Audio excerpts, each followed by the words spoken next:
అస్మద్గురుభ్యో నమ. నారాయణం నమస్కృత్య నరం చైవ నరోత్తమం దేవీం సరస్వతీం వ్యాసం తతో జయముదీరయేత్. కరారవిందేన పదారవిందం ముఖారవిందే వినివేశయంతం వటస్య పత్రస్య పుటే శయానం బాలం ముకుందం మనసా స్మరామి.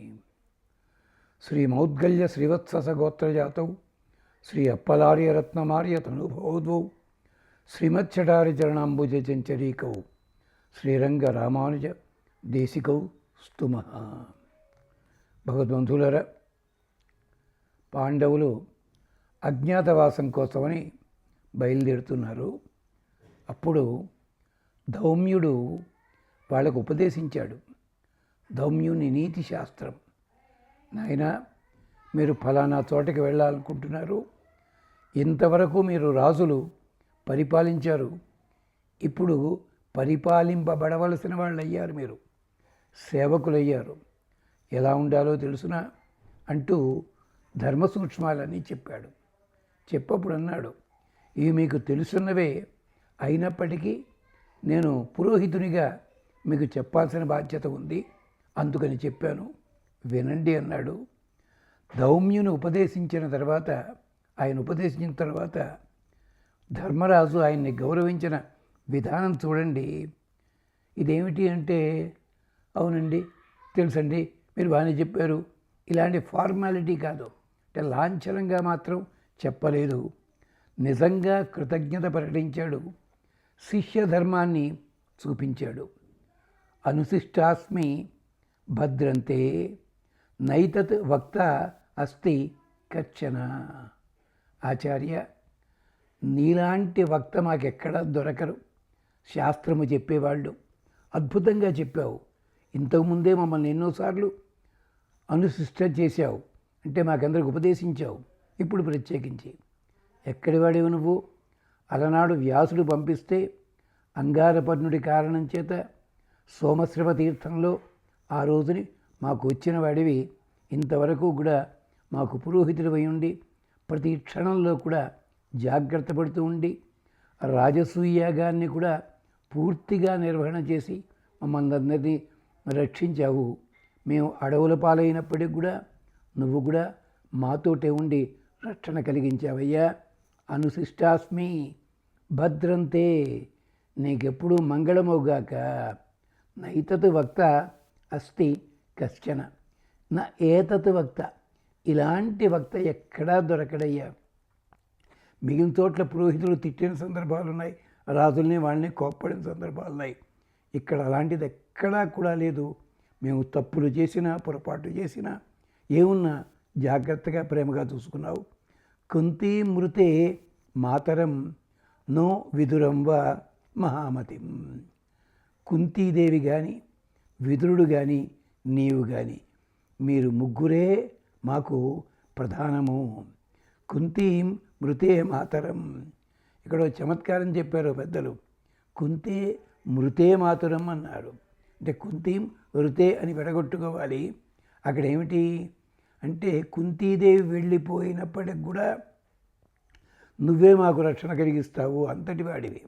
అంచేత మా తండ్రి గారు మేము తెలియదు, మాతృదేవోభవ పితృదేవోభవ ఆచార్య దేవోభవ. విదురుడు కూడా అలాంటి వాడే మా కోసం అని చెప్పి ధర్మరాజు పట్టాభిషేకం అయిన తర్వాతట రోజు పొద్దున్నే పోతుండేవాట. భీముడు అడిగాడు, ఎక్కడికి వెళ్తున్నావు అన్నయ్య, ఇప్పుడు ధర్మాన్ని నేర్చుకున్నావు కదా. లేదు నాయన, విదురుని ఇంటికి వెడుతున్నాను నేను. అదేమిటి, ఆయన మన సేవకుతో సమానం కదా. కాదు, విదురుని వంటి ప్రాజ్ఞుడు ఇంకెక్కడా దొరకడు. పరమాత్మ స్వరూపమే.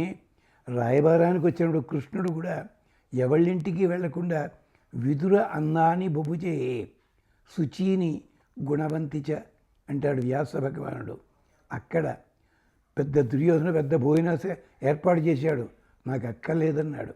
భీష్ముడు నేను రానన్నాడు, ద్రోణుడింటికి రానన్నాడు. ఎంచేత భీష్ముడు ద్రోణుడు తిన్న తిండి దుర్యోధనుడు పెట్టిన తిండి. దుర్యోధనుడు తిండి శత్రువు. ఎంచేత పాండవాన్ ద్విషసే రాజన్, నీవేమో పాండవుల్ని ద్వేషిస్తావు.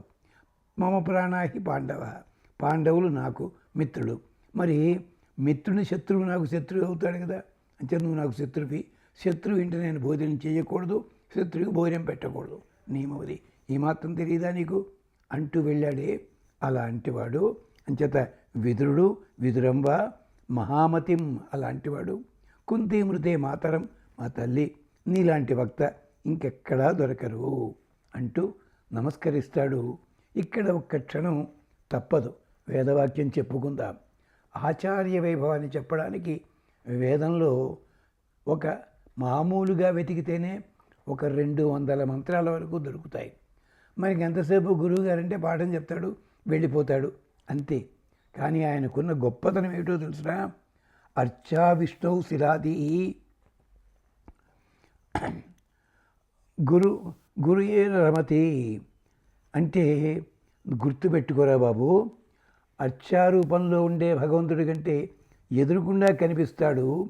అంచేత జాతి బుద్ధి విష్ణోర్వా వైష్ణవానాం కలిమలం తొలగిస్తాడు ఆయన. ఈ శ్లోకం కొంచెం పూర్తిగా దొరకలేదు. అది అంటే ఇక్కడ ఆ పరమాత్మని ఒక రాతి ఎందో దేన్నందో చూస్తాం. అలాంటి వాటికంటే కూడా గురువు చాలా గొప్పవాడు, ఆయన్ని గుర్తుపెట్టుకోవాలి. ఆచార్యుడి ఘనత యజుర్వేదం, అధర్వణ వేదం చాలా బాగా చెప్తాయి. తస్మాత్ ఆత్మ చక్షురన్వేతి, తస్మాత్ ఏకం యంతం బహ్వో అనుయంతి, తస్మాత్ ఏకో బహూనాం భద్రం భవతి. యజుర్వేదం చెప్తోంది. ఆచార్యుడి ఘనత ఏమిటో తెలుసునా? మన శరీరం ఉంది చూసావా, ఇది కంటిని అనుసరిస్తుంది. శరీరం లోపల ఇంత ప్రధానమైన అవయవాలన్నీ ఉన్నాయి, చాలా గొప్పగా ఉన్నాయి. చాలా సున్నితమైన అవయవము ఏమిటి? కన్ను. గబుక్కుని గాలి గట్టిగా వీచినా, ఎండ గట్టిగా ఉన్నా, చలి వేసినా, చిన్న దుమ్ము కనపడినా గబుక్కుని కన్ను మూసుకుంటుంది. అలాంటి కన్ను చెప్పినట్టుగానే మిగిలిన అవయవాలన్నీ కూడా నడుస్తాయి. తస్మాత్ ఆత్మ చక్షురన్వేతి, తస్మాత్ ఏకం యంతం బహువో అనుయాంతి. ఒక్కడు ముందు నడుస్తుంటే వెనకాల 10 మంది నడుస్తారు కదా, లోకంలో ఉన్న తీరు. అలాగే కంటిని అనుసరించి మిగిలినవన్నీ నడుస్తాయి. తస్మాత్ ఏకో బహూనాం భద్రం భవతి. అంచేత 100 మంది ఉంటే 100 మంది ముఖ్యులు కాలేరు, వాళ్ళల్లో ఒక్కడు మాత్రమే నడిపించేవాడు. ఆచార్యుడు కూడా అలాంటివాడే. ఆచార్యుడంటే పేరు పెట్టుకుంటే కాదు, బ్రహ్మశ్రీయం తగిలించుకుంటే చాలు, బిరుదులుంటే చాలదు వాళ్ళ ఆచార్యుడని. ఆచినోతి శాస్త్రార్థాన్ ఆచారే స్థాపయచ్చపి స్వయం ఆచరతేయ. గుర్తుపెట్టుకో, శాస్త్రము తెలియాలి, శాస్త్రం అర్థము తెలియాలి, తాను అనుసరించాలి, ఎదటి వాళ్ళని అనుసరింపచేయాలి. అలాంటివాడు ఉత్తముడైన పురోహితుడు. అంతేకాదు, పురోహితుడి వల్ల రాజ్యం నిలబడుతుంది, రాజు నిలబడతాడు. రాజు వల్ల పురోహితుడు, ఇది కూడా వేదం చెప్తుంది. ఎంచేతంటే రాజేమో సాక్షాత్తు ఇంద్రస్వరూపుడు, ఈ మహానుభావుడు అగ్నిస్వరూపుడు. అంచేత అగ్ని వల్ల ఈ వీళ్ళు వల్ల వాళ్ళు ఇద్దరు ఒకళ్ళనొకళ్ళు. ఏ మహారాజుకైతే ఉత్తముడైన పురోహితుడు ఉన్నాడో వాడు సాటి వాళ్ళలో గొప్పవాడు. ఏ మహారాజు చేత ఉత్తముడిగా గౌరవించబడ్డ బ్రాహ్మణుడున్నాడో ఆగ్నేయో వై బ్రాహ్మణ సోమో వై రాజన్య చెప్తుంది.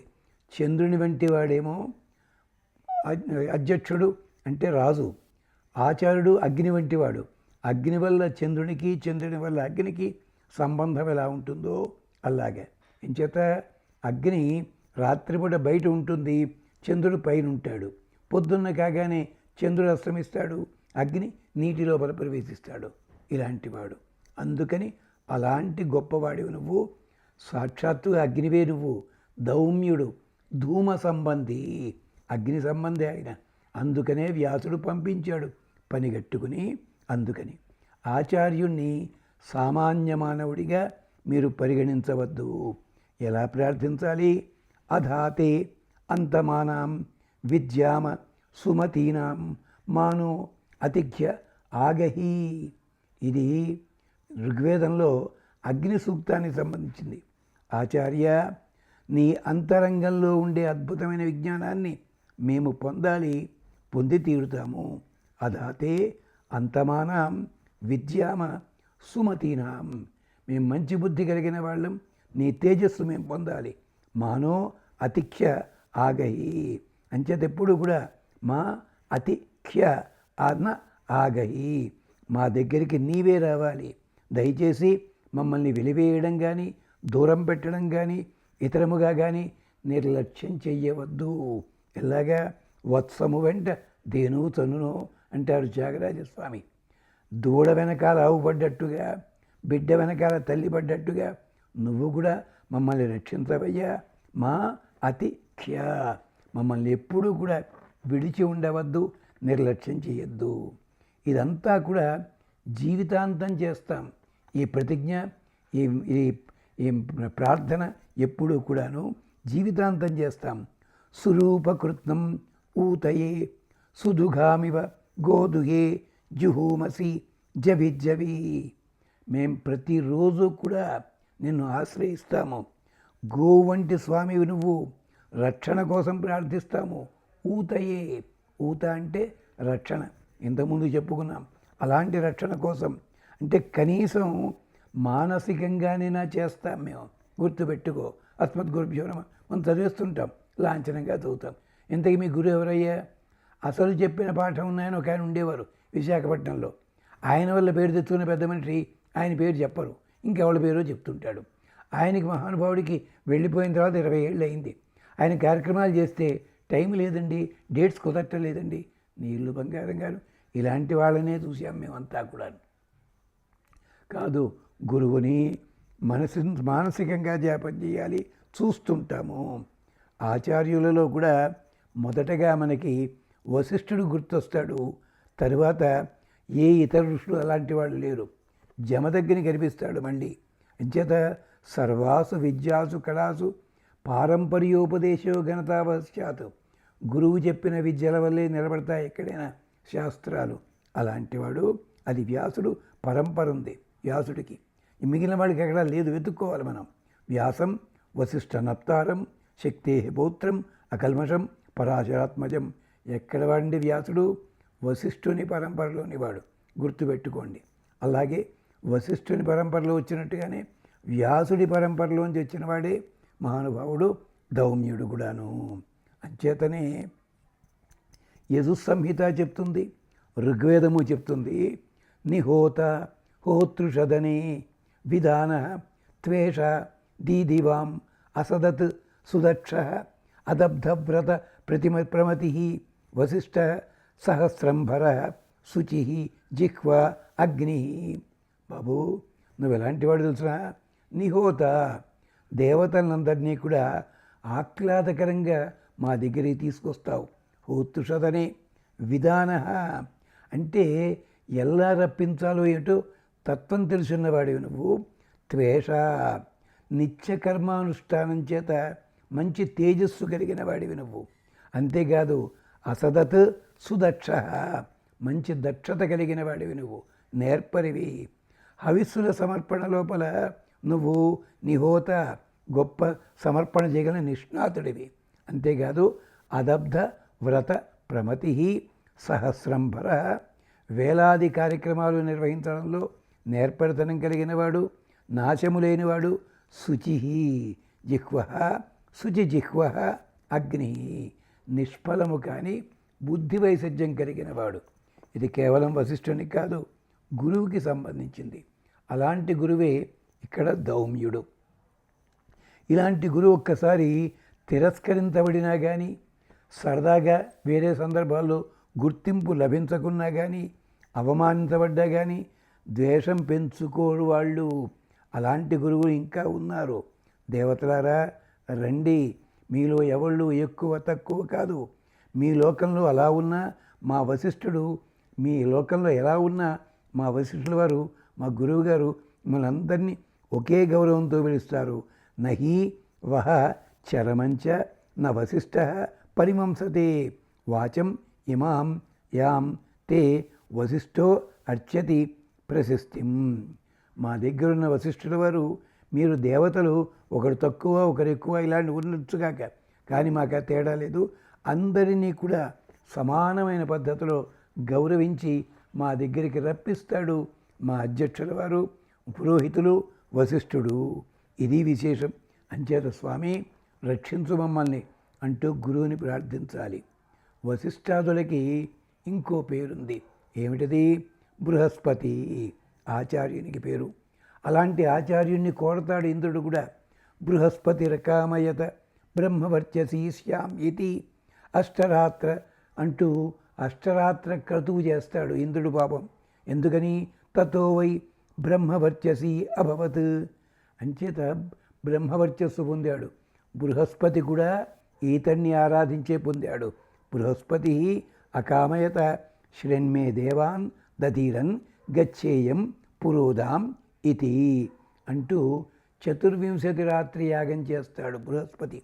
దానికి కూడా ఈయనే ఆచార్యుడి సాధన. అగ్నే ఆచార్యుడు, అగ్నే వశిష్ఠుడు. అలాంటిది.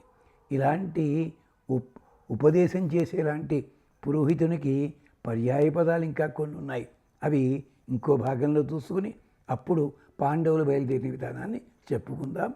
ఎంచేతంటే ఆచార్యుని మాట వచ్చినప్పుడు తప్పనిసరిగా ఒకసారి మనసారా నమస్కరించుకోవాలి. స్వస్తి.